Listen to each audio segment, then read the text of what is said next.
वक्रतुंड महाकाय सूर्यकोटि समप्रभ निर्विघ्नं कुरु मे देव सर्वकार्येषु सर्वदा। गुरुर्ब्रह्मा गुरुर्विष्णु गुरुर्देवो महेश्वरा गुरुर्साक्षात् परब्रह्म तस्मै श्री गुरुवे नमः। तस्मै श्री गुरुवे नमः। तस्मै श्री गुरुवे नमः। I offer my most humble pranams at the lotus feet of my Lord and Master, Bhagwan Shri Satya Sai Baba. Evoking his blessings, I request him to be present in this interview. नमस्कार, मी राजेश यावलकर. लोकशाही निर्मित लोकलाईव्हच्या विशेष लोकचर्चेमध्ये आपलं मनपूर्वक स्वागत. आपण आज चर्चा करणार आहोत. आज आपल्या जळगाव शहरामध्ये अकोला येथील नितीन देशपांडे आज आलेले आहेत. आज आपण त्यांच्याशी संवाद साधणार आहोत, त्यांच्याशी चर्चा करणार आहोत. आणि त्याचबरोबर आपण आमंत्रित केलेले डॉक्टर अविनाश कुलकर्णी यांना, या दोघांशी आपण चर्चा करणार आहोत. नितीन देशपांडे हे BA आहेत. BA कीर्तनामध्ये कीर्तनशास्त्रामध्ये त्यांनी BA केलं आणि बेसिक जर म्हटलं तर ते BSc सुद्धा आहेत. BSc आणि त्यानंतर BA कीर्तनशास्त्र आणि MA मराठी साहित्य अशी त्यांची पदवी आहे. असं उच्च विद्याविभूषित असलेले व्यक्तिमत्व आज आपल्या जळगाव शहरात आहेत. आणि सगळ्यात महत्त्वाचं म्हणजे गेल्या 30 वर्षापासून सत्यसाईंचे ते अनुयायी आहेत. महाराष्ट्राचं संपूर्ण सहसमन्वयक म्हणून ते सध्या कार्यरत आहेत. सत्यसाई सेवा संघटना म्हणून आहेत, त्या संघटनेचे सुद्धा ते समन्वयक म्हणून अध्यात्म विभागाचे कार्यरत आहेत. मानवीय जीवनमूल्य आणि या विषयावरचा त्यांचा गाढा अभ्यास आहे. अध्यात्मावरती त्यांचा चांगल्या प्रकारची पकड आहे. अध्यात्मावरती विश्वास, अध्यात्मावरचा अभ्यास आणि ह्या सगळ्याचबरोबर शैक्षणिक नीतिमूल्य कशी असली पाहिजे, पालकाचं नीतिमूल्य कसं असलं पाहिजे, विद्यार्थी कसा घडला पाहिजे, विद्यार्थ्यांप्रती त्यांची असलेली तळमळ ती सुद्धा त्यांच्या माध्यमातून आपल्यासमोर युवकांना मार्गदर्शन करणं, युवकांना प्रेरणास्त्रोत सुद्धा म्हणता येईल असं हे व्यक्तिमत्व आज आपल्या इथे उपस्थित आहेत. शिक्षकांना सातत्याने वेगवेगळ्या प्रकारचे उपक्रम करून त्यांना मार्गदर्शन करणे आणि कसं नैतिकमूल्यक असं शिक्षण हे विद्यार्थ्यांपर्यंत पोहोचलं पाहिजे याविषयी देखील ते सातत्याने मार्गदर्शन करत असतात. असं प्रगल्भ अगाध असं व्यक्तिमत्व आज आपल्याबरोबर आहेत. मी त्यांचं आपल्या साऱ्या दर्शकांच्या वतीने या ठिकाणी मनापासून स्वागत करतो. नमस्कार. नमस्कार. आपल्याबरोबर आहेत डॉक्टर अविनाशजी कुलकर्णी. डॉक्टर अविनाशजी कुलकर्णी हे वास्तू ऊर्जा कन्सल्टंट आहेत आणि सत्यसाईंचे अनुयायी आहेत. ते देखील आज आपल्याबरोबर आहेत. या अध्यात्म या विषयावरती आज आम्ही आपल्याशी संवाद साधणार आहोत, चर्चा करणार आहोत. मी डॉक्टर अविनाश कुलकर्णी यांचं देखील या ठिकाणी मनापासून स्वागत करतो. नमस्कार. नितीनजी, आपण व्यवसायाने म्हटलं तर आपण LIC मध्ये नोकरीला आहात. शिक्षण म्हटलं तर आपलं MSc आहे. MA करून BA करून आपण कीर्तनशास्त्र पण केलेलं आहे आणि अध्यात्माचा गाढा अभ्यास. आणि अध्यात्मामध्ये गाढा अभ्यास असलेला व्यक्ती जर बघितला जातो ना, तो अध्यात्म हा जर कधी बघितलं तर अनेकांचा संभ्रम किंवा समज किंवा असं ते म्हटलं जातं की हा व्यक्ती म्हणजे काहीतरी डोक्याला टीका लावलेला आहे, कर्मकांड वगैरे यामध्ये पूर्णपणे प्रावीण्य प्राप्त असलेला आहे आणि मग असं कर्मकांड आणि अंधश्रद्धा पसरवणारा व्यक्तिमत्व आहे. तुम्ही या सगळ्या विषयाकडे अध्यात्म आणि अंधश्रद्धा आणि कर्मकांड हे सगळं तुम्ही कसं बघतात हे पहिले आम्हाला सुरुवातीला सांगा. कोणत्याही गोष्टीला दोन बाजू असतात. जर कॉईनने सुद्धा आपण टॉस केलं तर दोन बाजू आहेत. तसं अध्यात्म जी आहे या अध्यात्मालाही दोन बाजू आहेत. एक म्हणजे त्याची अशी बाजू की जी लोकांना नाही समजली आणि एक अशी बाजू ते लोकांना अध्यात्म समजलं. तर आपण आता असा विचार करू की जेव्हा कर्मकांडाचा आपण विचार करतो तर ते कर्मकांड हे एक प्रकारचं त्याच्यावरची एक ब्रँच आहे. म्हणजे समजा जर आपल्याला एखादं ध्येय गाठायचं आहे तर ज्याप्रमाणे टेकडीहून चढायचं असेल तर विविध मार्ग असतील. काही मार्ग असतील की ज्याच्यात खास खळगे असतील, काही विहंगम मार्ग म्हणजे तुम्ही डायरेक्ट पोहोचू शकाल, काही तुम्ही त्या रोपवेने जाऊ शकाल. असे अनेक प्रकारचे मार्ग असू शकतात. जसे जशी प्रकृती असते तसे तसे विचार असतात. म्हणजे आपण म्हणतो ना, म्हणजे जितक्या मती जितके पिंड तितक्या मती. त्याप्रमाणे अध्यात्माबद्दल गैरसमज झालेले खूप लोक आहेत. आणि म्हणून भगवान श्रीकृष्णांनी गीतेमध्ये सांगून ठेवलं आहे सर, की जो खरा अध्यात्माला लागलाय तो अत्यंत दुर्लभ आहे. दुर्लभ म्हटलेला आहे त्या. मनुष्यानाम सहस्त्रेषु क्वचित यतति सिद्धये यतता नामापि सिद्ध्यानाम कश्चित वेत्ती माम तत्वतः. म्हणजे अध्यात्मशास्त्र जे आहे खऱ्या अर्थाने समजणं हे फार कठीण आहे आणि हे दुर्मिळ आहे. आणि दुर्मिळ काय आहे? कारण की 3 गोष्टी त्याच्यासाठी अत्यंत बेसिकली आवश्यक आहे. एक, मनुष्यजन्म दुर्लभ. आता मनुष्य म्हटल्यानंतर आमचे जे सद्गुरू आहेत भगवान सत्यसाई बाबा, ते असं नेहमी म्हणतात की मी जर असं म्हटलं की मी मनुष्य आहे तर तुम्ही म्हणतात ते अर्धसत्य बोलत आहात. मी मनुष्य आहे, I am man not animal. म्हणजे माझ्या ॲनिमल क्वालिटीज जेव्हा जातील खऱ्या अर्थाने मी मनुष्य होईल. आणि आपण सायन्सच्या दृष्टीने जरी पाहिलं, इव्हॅल्युएशनच्या दृष्टीने, तर माझ्यातल्या ज्या पशु क्वालिटीज आहेत त्या निघाल्या तर माझं इव्हॅल्युएशन उत्कर्षापर्यंत पोहोचतं, ज्याला आपण मानव ते महामानव हा प्रवास म्हणतो. मग आता हे अध्यात्म जे आहे हे तेच आहे. आता याला समजणं म्हणजे आपण एकदम साध्या परिभाषेत समजण्याचा जर प्रयत्न केला तर अध्यात्म म्हणजे काय? व्यापकता. अध्यात्म म्हणजे काय? पवित्रता. अध्यात्म म्हणजे काय? शुद्धता. अध्यात्म म्हणजे काय? प्रत्येक क्षणाचा आनंद घेण्याची कला. जीवनामध्ये दैनंदिन जीवन जगत असताना अध्यात्मशास्त्राच्या माध्यमातून आनंदी जीवन जगण्याची कला. आणि अध्यात्मशास्त्रामध्ये हे सांगितलंय जो त्याचा बेस आहे. आणि आमचे भगवान सत्यसाई बाबा म्हणतात की मनुष्य जन्माचा एकमेव उद्दिष्ट आहे की स्वची ओळख. आणि स्व कसा आहे? अनंत आहे, असीम आहे, कृपायुक्त आहे, आनंदाचा झरा आहे. आपल्या शास्त्र ज्याप्रमाणे म्हणते ना, अमृतस्य पुत्राः, म्हणजे यू आर पोटेन्शियली डिव्हाइन आणि it is up to you how to exploit it. म्हणजे हे प्रकट कसं करायचं. आणि या प्रकटीकरणाचे जे विविध मार्ग आहेत तुम्ही जे म्हटले त्याच्यामधलं कर्मकांड आहे. कर्मकांडाने सुद्धा त्या अध्यात्मशास्त्रात प्रावीण्य प्राप्त करता येतं. पण जेव्हा त्याचा अर्थकांड, त्याच्यात 2 आहे, एक कर्मकांड आहे आणि अर्थकांड आहे. कर्मकांडच फक्त पकडून ठेवलं आणि त्याचा जर अर्थ समजून नाही घेतला, म्हणजे फॉर एक्झाम्पल आता मी कुंकू लावलेला आहे, इथे सायन्स म्हणते की पिच्युटरी पिनियल ग्लँड आहे. ती ग्लँड जर तुम्ही इथे लाल कुंकू लावलं तर ती ॲक्टिवेट होते आणि तुम्ही तुमच्या स्वसंमोहनामध्ये म्हणजे तुमच्या ज्या स्वतःच्या आज्ञा असतात त्या तुम्ही मानायला लागतात. दुसऱ्यांचा प्रभाव तुमच्यावर कमी होतो. जीवनात तर हेच तर पाहिजे असतं ना, की बाकीचा जो प्रभाव आहे तो प्रभाव न स्वीकारता तुमचं जे अंतरात्मा जे बोलतो, ज्याला आपण कॉन्सायन्स किंवा सत्सद विवेक म्हणतो, त्याप्रमाणे चालणं हेच अध्यात्म आहे. तुम्ही शेंडी पण ठेवली आहे. हो. मग शेंडी ठेवली की असं म्हटलं की हा ब्राह्मण आहे आणि हा अशाच दृष्टीने बोलणार आहे. तुम्ही कुंकूचं महत्व सांगितलं. बरोबर आहे. एक एक्झाम्पल दिलं. आता ही जी शेंडी आहे हे तुम्हाला सर पहिले सांगून ठेवतो की बाह्यांग आहे. खऱ्या अर्थाने आपण जर विचार केला तर याचा अध्यात्माचा सूत्राम संबंध नाही. स्पष्ट सांगतो. हे बाह्यांग आहे. म्हणजे थोडक्यात शाळेत गेल्यानंतर युनिफॉर्म घालायचा आहे ना, पण युनिफॉर्म जर नाही त्यांनी घातला, दुसरे ड्रेस घातले तर तो शिक्षण घेऊ शकणार नाही का? घेऊ शकेल. पण एक युनिफॉर्मिटी येते, एक वातावरण निर्मिती होते. आणि याच्यामध्ये जे सायंटिफिकली आपल्या ऋषीमुनींनी जे काही सिद्ध करून ठेवलेलं सायन्स आहे, जे सर आपले मास्टर आहेत कुलकर्णी सर, अविनाश कुलकर्णी, त्याच्यामध्ये आपल्या इथे ब्रह्मरंध्र आहे इथे. आणि त्या ब्रह्मरंध्र हे नाजूक आहे.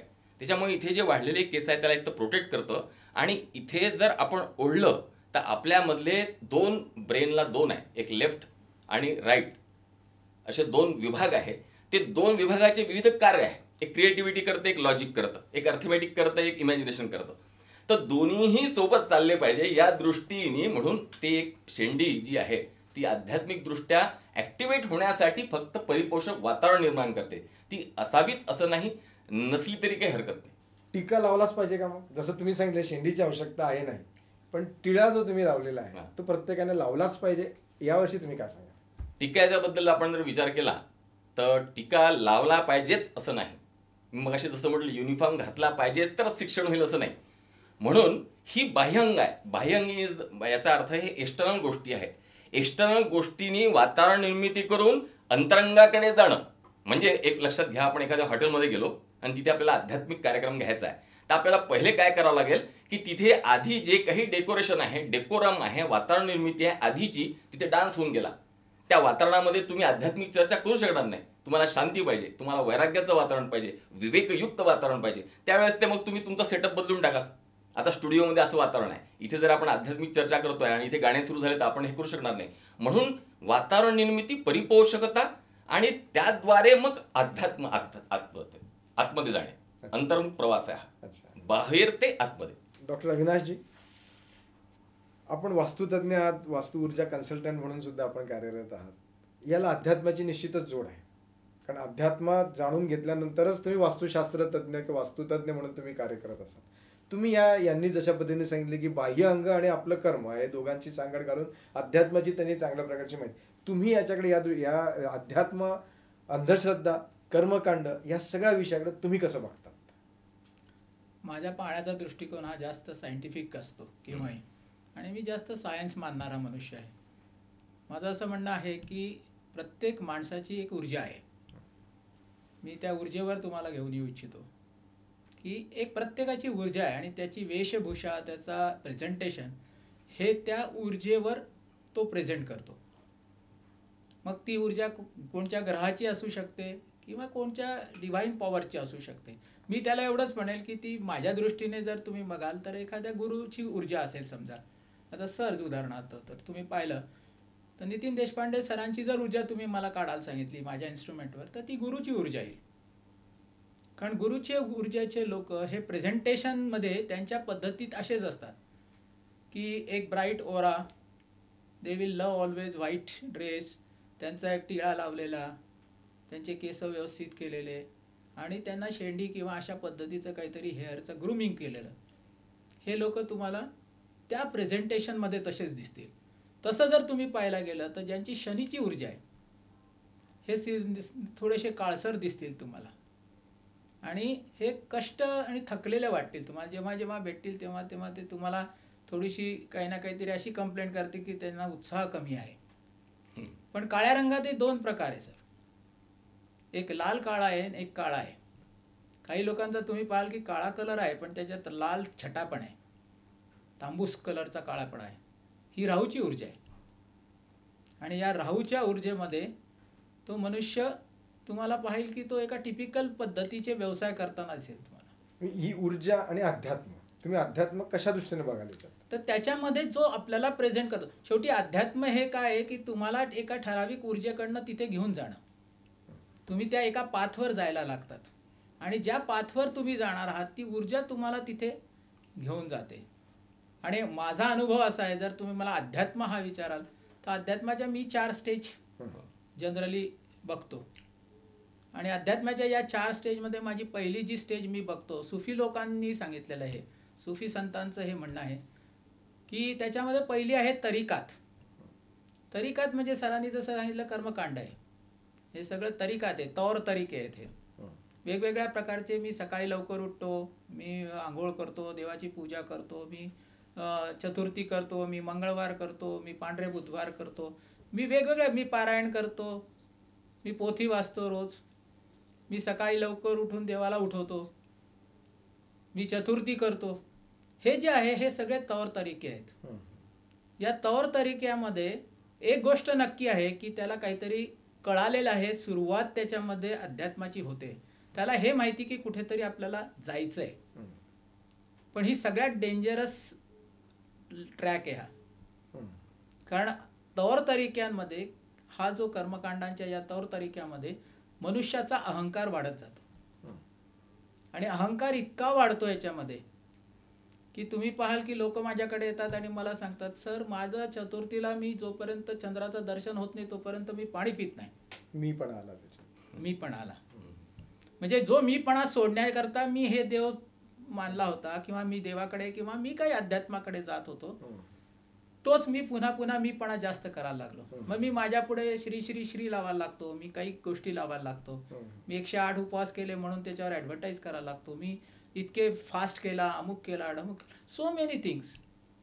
हे सगळं मी सांगायला लागतो. आणि मग दुसऱ्या जेव्हा मी स्टेजमध्ये जातो तर याच्यातनं या तरिकातमध्ये माणसाला एक गोष्ट कळायला पाहिजे जी आपल्याला कळत नाही. लाखो लोक जेव्हा तरिकातमध्ये राहतात त्यांना पुढची स्टेज सापडतच नाही. जर तुम्ही विमान पाहिलं असेल सर तर तुमच्या असं लक्षात येईल की विमान पहिल्यांदा पळतं, बरं का, पण विमानाला हे पक्क माहिती की ते पळण्याकरता नाही आहे, ते उडण्याकरता आहे. आणि ते एका ठराविक स्पीडला आलं की गिअर बदलतं आणि उडतं. आणि म्हणून तुमच्या अध्यात्मातली पुढची स्टेज जी आहे ती तुम्ही तरीकात किती करायचं आणि तिथून पुढे कसं जायचं हे जे आहे दुसरी स्टेज या दुसऱ्या स्टेजमध्ये तुम्ही जायला पाहिजे, जी शरीकत आहे. या शरीकतमध्ये जसं मी लहानपणी हाफ पॅन्ट घालत होतो, मी जसा मोठा झालो मी फुल पॅन्ट घालायला लागलो, आता मी हाफ पॅन्ट घालत नाही. I have change that. तसं मी माझी स्टेज बदलली पाहिजे. आणि जेव्हा मनुष्य तरीकातमधनं शरीकातमध्ये जातो त्यावेळेस तो उठतो तेव्हा सुप्रभातम आहे त्याचं, त्याला हे रिअलायझेशन होऊन जातं. थोडक्यात बालवाडीतून पहिलीतून दुसरीत असं जायला पाहिजे. 4 स्टेज कोणत्या तुम्ही 4 स्टेज सांगता? दुसरी स्टेज थोडी एक्सप्लेन करतो आणि मग तिसऱ्याकडे येतो. दुसऱ्या स्टेजमध्ये याला रिअलायझेशन व्हायला लागतं की चतुर्थी मी जी करतो आहे ती चतुर्थी सगळीकडे केव्हाही असू शकते.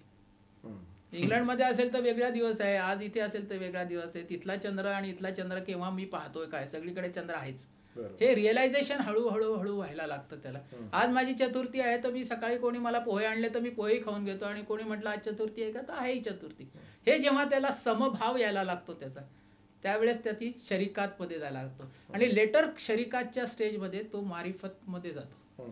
मारिफतमध्ये असं होतं त्याला की त्याला परमेश्वराच्या अस्तित्वाची जाणीव व्हायला लागते.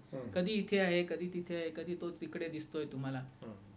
आणि ती ऊर्जा परमेश्वराच्या त्या साधनेची इतकी त्याच्या अंगात व्हायला लागते की त्याला कपडे नकोसे होतात.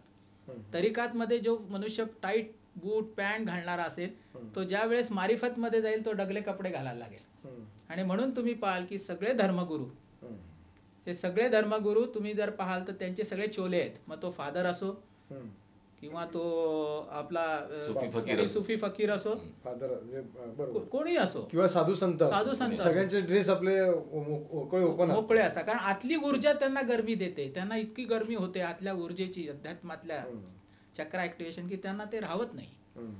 आणि म्हणून ते करायला लागतं. कधी कधी ही अवस्था इतक्या पराकोटीला जातात की कपडेच नकोसे होतात. आणि मग येतो स्वामी समर्थ होतात, मग गजानन महाराज होतात की ज्या ठिकाणी अंगावर कपडेच नाहीये. ही तरीकात अवस्थेमध्ये ते नितीन सर जातात. आणि चौथी स्टेज जी आहे ती हकीकत आहे. आतापर्यंत परमेश्वर मला असा जाणवत होता, ती ऊर्जा मला इकडे तिकडे इकडे तिकडे जवळपास दिसत होती. पण हळूहळू मला हे रिअलायझेशन व्हायला लागतं की तो आणि मी वेगळा नाही. I am in him and he in me. हे ज्या वेळेस मला जाणवायला लागतं, जेव्हा संत तुकारामांना हे जाणवायला लागलं की विठ्ठल काही वेगळा नाही, विठ्ठल आणि मी एकच आहे की, त्यावेळेस जे अस्तित्व येतं ते येतं हकीकतचं. आणि ही हकीकत स्टेज ऍक्च्युअली सगळ्यांनी बरोबर. म्हणजे तुमच्या म्हणण्यानुसार तरीकात, शरीकात, मारिफत आणि हकीकत ह्या सगळ्या स्टेज प्रत्येकाने अनुभवल्या पाहिजे, तर त्याला खरा अध्यात्म समजला असं आपल्याला म्हणतात. आणि आपण कोणत्या स्टेजमध्ये आता आहोत ते आपण बघितलं पाहिजे. आपण आता कोणत्या स्टेजला, 99% सगळे तुमच्या पहिल्या तरीकातमध्येच असतील. एक राजेशजी मला थोडस उल्लेख करा वाटतो. सर जेव्हा एनर्जी बद्दल बोलत होते तर आपण जेव्हा ब्रह्मांड हा शब्द वापरला जातो अध्यात्मामध्ये, तर ब्रह्म अंड म्हणजे एलिस फॅडर. तर जेव्हा आता विज्ञान सांगते की ते कसं असावं तर ते बरोबर आपल्या शिवलिंगासारखं सांगतं. शिवलिंगाचा जो आकार आहे त्याच्यानंतर हिस्बॉन जे थेरी आहे, हिस्बॉनची थेरी, गॉड पार्टिकल म्हणून उल्लेख केला त्यांनी की जेव्हा आपण म्हणतो की ईश्वर हा निर्गुण निराकार होता, सगळं धर्म मानतात, आणि त्यानंतर काहीतरी एक छोटीशी हालचाल झाली आणि त्या हालचालीमधून असं झालं की मोठा स्फोट झाला. स्वामी विवेकानंदांनी सुद्धा हा उल्लेख केलेला आहे सर. तर याला काय म्हणतात, महास्फोट. हा महास्फोट झाला, तो स्फोट झाला तर आवाज होतो, आणि तो आवाज जो आहे तो ओंकार ध्वनी आहे. ओंकार ध्वनी हा कोणा एका धर्माचा नाही आहे. ध्वनीवर तर सगळ्यांचा हक्क आहे. प्रिमेडियल साऊंड आहे तो. आणि मग नंतर सगळी सृष्टी निर्मिती झाली.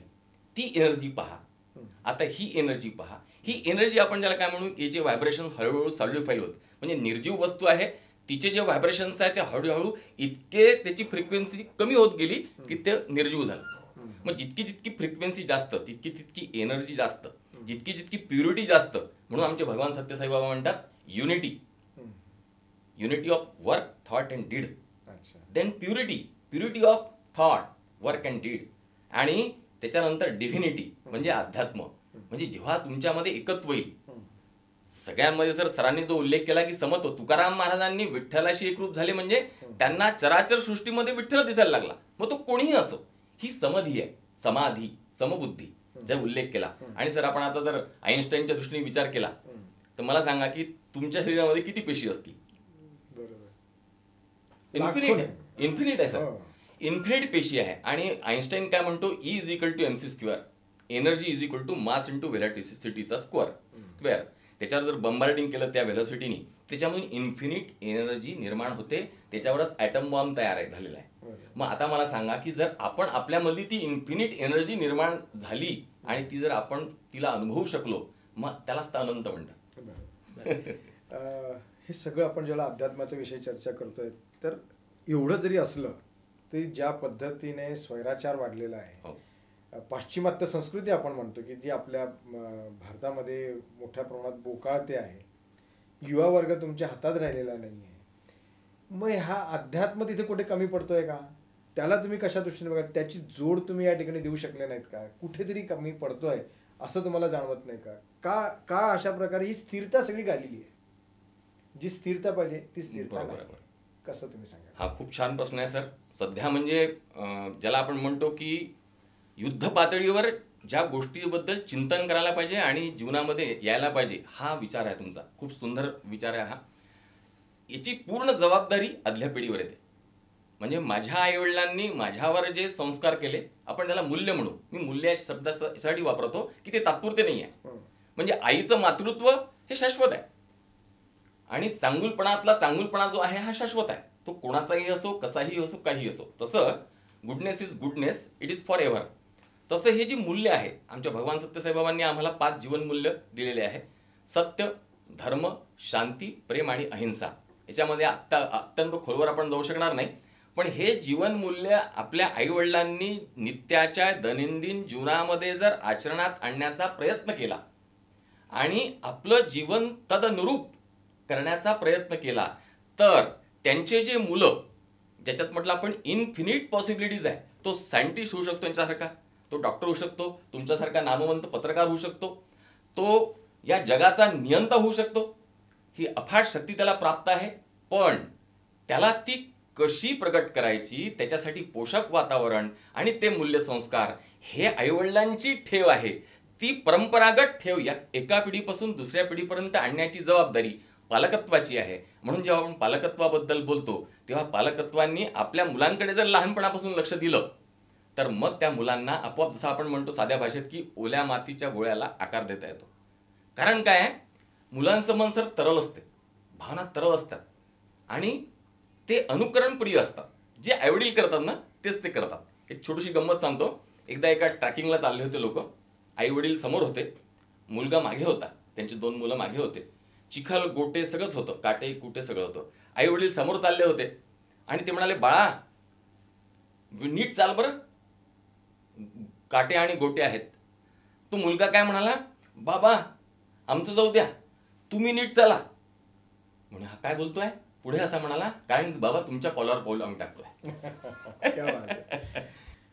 नितीनजी, तुम्ही हे सगळं ज्यावेळेला करत असतात त्यावेळेला तुम्ही शिक्षकांनी देखील कसं शिक्षण द्यावं याविषयी अनेक धडे अनेक शिक्षकांना आतापर्यंत दिलेले आहेत. धडे हे विद्यार्थ्यांना शिक्षक देत असतात, परंतु त्याच शिक्षकांना आपण कशा प्रकारे शिकवावं, कसं त्यांचं आचरण असावं याविषयी देत असतात. कशा प्रकारची तुमची रचना असते, कशा पद्धतीने तुम्ही कार्य करतात, हे जरा सविस्तर सांगा. सर, आम्ही याला काय म्हणतो, एज्युकेशन इन ह्युमन व्हॅल्यूज. आपण जसं पहिले म्हणतो की आपण जॉन मॅकॉलेनी आपल्याला एक फार मोठी गिफ्ट देऊन ठेवलेली आहे आणि ती फार आपण जीवापाड सांभाळून ठेवलेली आहे. ती गिफ्ट म्हणजे त्यांची शिक्षण पद्धती. त्यांनी म्हटलं होतं, ते ब्रिटनच्या राणीला जेव्हा त्यांनी रिपोर्ट प्रेझेंट केला होता, तेव्हा म्हटलं होतं की इथे आपली शिक्षण पद्धती लागू होऊ शकणार नाही, कारण आपल्याला गुलामगिरीची मानसिकता तयार करायची आहे. आणि ती शिक्षण फार चरितार्थ, म्हणजे शिक्षण हे चरितार्थासाठी जर तुम्ही केलं तर बरोबर होईल. पण त्याला अडथळे काय दिसत होते सर, आपली संयुक्त कुटुंब पद्धती. एक आपली जी संघटित कुटुंब पद्धती होती, त्याच्यामध्ये संस्काराची बीज आपोआपच पेरलं जायची.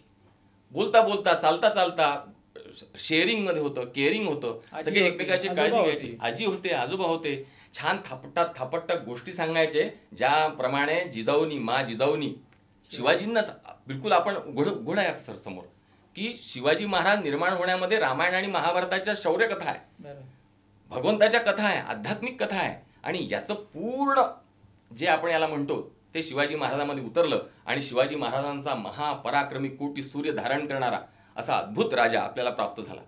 तसंच प्रत्येक मुलगा जो आहे, आई वडिलांनी त्या दृष्टीने त्यांना विचार करायला पाहिजे. आता घरी मुलं आईवडिलांच्या सहवासात किती असतात? मग आता आपल्याला तिथे असं करता येते की टीचरच्या सहवासात जास्ती असतात. सर मुलांना म्हटलं ना आईवडिलांनी की तू हे कर तर ते ऐकत नाही, पण टीचरनी म्हटलं ना तर मग ते म्हणतं मला टीचरनी हे सांगितलं मी हे करेल. टीचरबद्दल एक अत्यंत रिस्पेक्ट असतो आणि या रिस्पेक्टचा फायदा घेऊन आम्ही काय करतो की टीचर लोकांना हे जे 5 जीवनमूल्य आहे हे 5 टेक्निकच्या माध्यमातून शिकवण्याचा प्रयत्न करतो. ते 5 टेक्निक कोणते मी तुम्हाला सांगतो. एक तर आहे स्टोरी टेलिंग, म्हणजे गोष्ट सांगता सांगता त्याच्यामध्ये मूल्य गुंफत जाऊन त्या मुलाच्या मनावर त्या मूल्याचा परिणाम झाला पाहिजे. म्हणजे खोटं न बोलणे. याच्यावर एक सुंदर जर गोष्ट सांगितली तर तुम्ही उपदेश केल्यापेक्षा त्या गोष्टीचा परिणाम जास्त होतो. बरोबर सर? बिलकुल. दुसरी गोष्ट ध्यान. ध्यान मी आध्यात्मिक दृष्टीने तर म्हणतोच, पण ध्यान हे पर्सनॅलिटीच्या दृष्टीने सुद्धा महत्वाचं आहे. कारण की मुलगा जितका कमी विचार करेल तितका तो केंद्रित राहील. जितका केंद्रित राहील कॉन्सन्ट्रेशन त्याच्या जीवनामध्ये कॉन्टेम्प्लेशन आणेल आणि कॉन्टेम्प्लेशन पासून तो मेडिटेशन तिथपर्यंत तो जाऊ शकेल. ही एक सर परंपरा आहे. या परंपरेनुसार तो जर ध्यान केलं तर त्याच्यातली चंचलता, एक तर शारीरिक चंचलता आणि मनाची चंचलता. मन जेव्हा आम्ही बोलताना असं म्हणत असतो, मुलांना तुम्ही मला एक सांगा की तुमच्याजवळ एक टीव्ही आहे आणि तुमच्यावर रिमोट आहे. ते रिमोट तुमच्याजवळ पाहिजे की दुसऱ्याजवळ द्यायचं? ते म्हणजे नाही आमच्याजवळ पाहिजे. मग तुमच्या जीवनाचं रिमोट तुमच्याजवळ पाहिजे की दुसऱ्यांकडे पाहिजे? ते म्हणते नाही आमच्याकडे पाहिजे. मग कुणी रागावलं तर तू का रागवतो? म्हणजे रिमोट कोणाजवळ आहे? तुला त्यांनी बटन दाबलं, हा आता रागवतो. नाही सर माझं बटन माझ्याजवळ पाहिजे. मग बेटा असं करायचं असेल ना तर मग आपण ह्या गोष्टी करायला पाहिजे. आणि ही अक्कल, ही जाणीव ही ध्यानामुळे येते. याच्यामध्ये सर भजन सुद्धा आम्ही घेतो. भजन सुद्धा एक टेक्निक आहे. म्हणायला असं वाटते की भजन म्हणजे काय म्हाताऱ्या लोकांनी म्हणावं असं वगैरे, पण भजनामधून नाडीची गती, हृदयाचे ठोके, शरीराचं पूर्ण संचलन, रक्ताभिसरण आणि शरीरामध्ये secretion of on hormonal glands इतकं संतुलित होतं, हार्मोनीमध्ये होतो की तो मुलगा हार्मोनीमध्ये राहतो. आणि आपल्या सगळ्यांना माहिती आहे सर की एकमेव कारण म्हणजे असं आहे की स्वतःवर स्वतःचा कंट्रोल नसणे हा एकमेव, मगाशी आपण जी तुम्ही परिस्थिती वर्णन केली त्याचं हे आहे. बाहेर काहीही गोष्ट होईल पण त्यांनी माझ्यावर किती प्रभाव पडतो. एक असं छोटूशी शायरी आहे, एक ही बात समुद्र को खल गई, इतनी कागज की छोटी सी नाव मुझ पर कैसे चल गई. एवढी छोटीशी कागदाची नाव आहे, एवढा मोठा प्रचंड शक्तिशाली समुद्र आहे, माझ्यावर तू तरंगते आहे.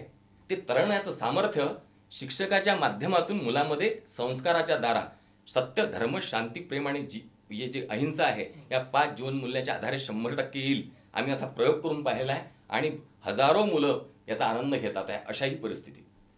आतापर्यंत किती शिक्षकांना तुम्ही अशा प्रकारचं नॉलेज किंवा अशा प्रकारची जी तुमचं जे थॉट आहे, तुमचा हा जो विचार आहे की विद्यार्थी हा घडला पाहिजे आणि ते घडवण्याचं कार्य शिक्षकच करतात, किती शिक्षकांपर्यंत तुम्ही असं आजपर्यंत? वैयक्तिक लेव्हलवर तर समजा सर विचारलं तर अकोल्यातल्या मी जवळपास 200 ते 300 शिक्षकांपर्यंत पोहोचलेलो आहे शाळांच्या माध्यमातून.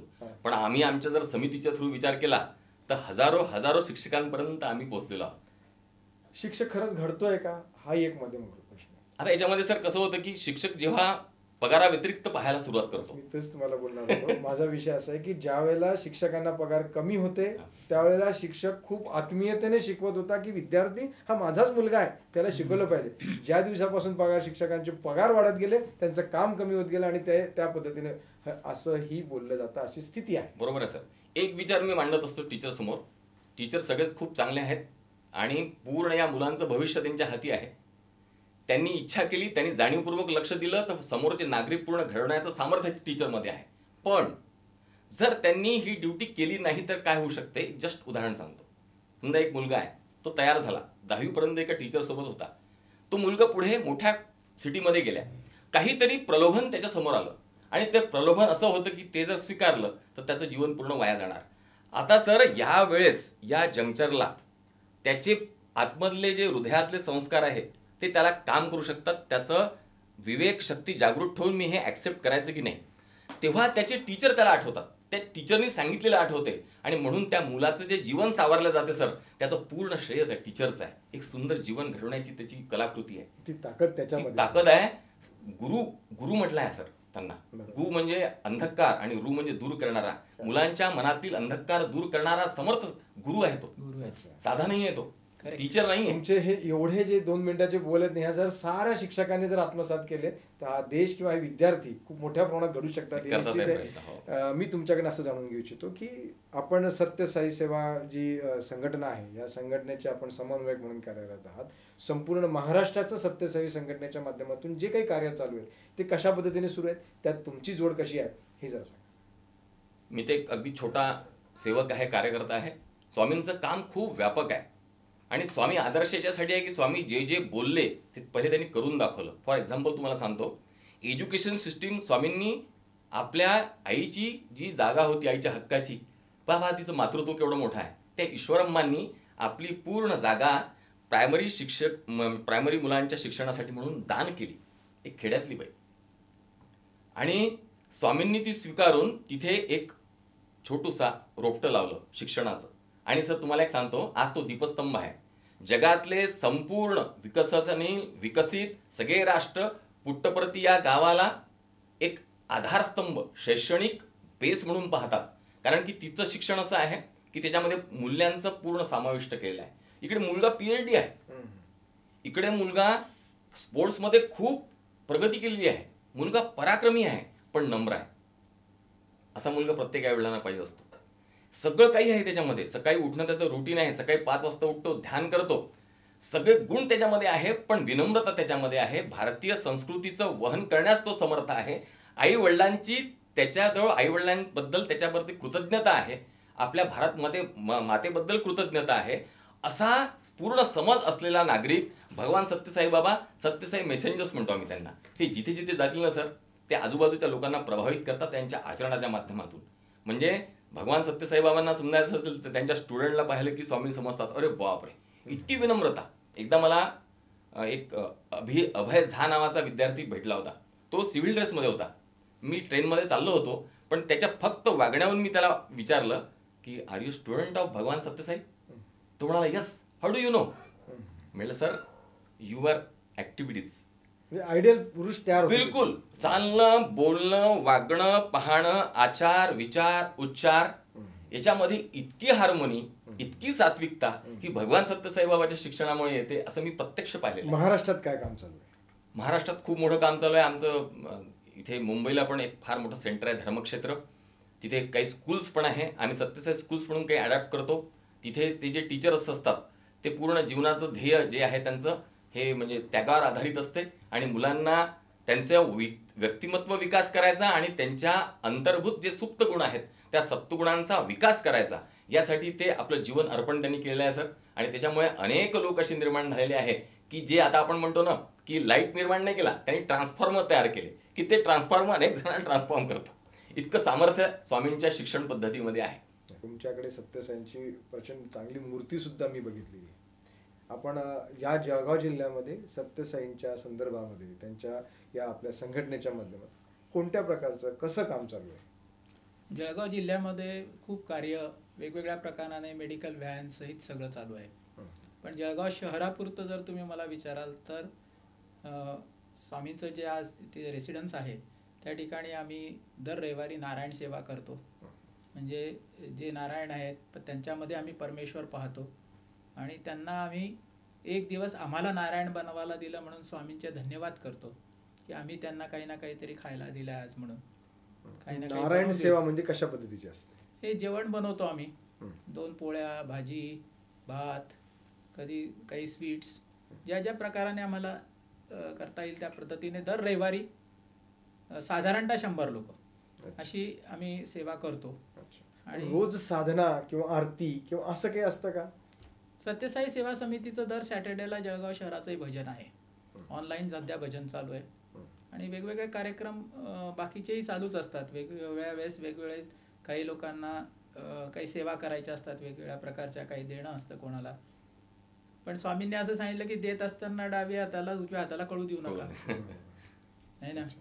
म्हणजे त्याच्यातला अहंकार आपल्याजवळ कमी व्हायला पाहिजे, म्हणून आम्ही शक्यतो नारायण सेवा मोजत पण नाही. साधारणतः आम्ही म्हणतो की आम्ही केली. सरांकडे जी नारायण सेवा चालते ना, त्याच्या मागते स्वामींनी सांगितली जी भूमिका आहे की त्याच्यात जी सिलिंग ऑन डिझायर, की सर काय करतात की जेव्हा आपल्या दैनंदिन जीवनातल्या ज्या गरजा आहेत त्या गरजा कुठेतरी कमी करतात, आणि त्याच्यातलं जे शिल्लक पडलेलं आहे त्याच्यातलं जे आधी आपण साठवलं जाणीवपूर्वक, कोणीतरी माझ्यासारखी भूक कुणाला तरी लागते, तो उपाशी न राहावा, समस्त लोका सुखिनो भवन्तु. व्यापकता जी आपण मगाशी अध्यात्माबद्दल बोललो होतो, ही व्यापकता त्यांच्या जीवनात आपल्याला पाहायला मिळते.